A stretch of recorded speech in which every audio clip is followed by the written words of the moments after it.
As part of my education as a professional boxer, I had to study particular fighters.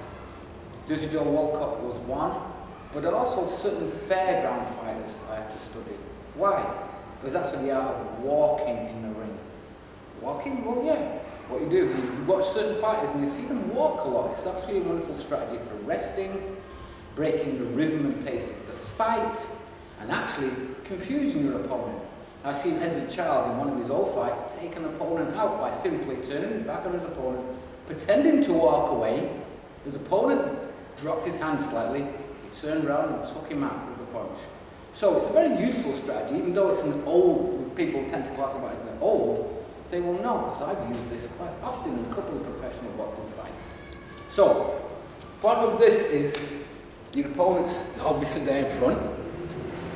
I want to be out of range of my opponent as I'm walking around, relaxing myself, thinking of maybe another alternative strategy, also getting a break and a rest. Of course, I'm always going to have my eye on my opponent, generally, even though there are times you can take your eye off your opponent for a split second.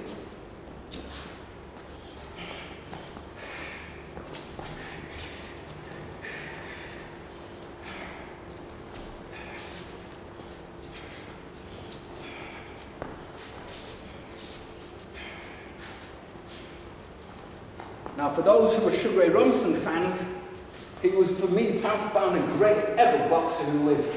Watch him walk continually in a lot of his fights.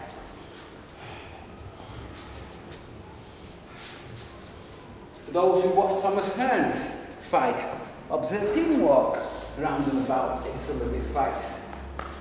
Roberto Duran.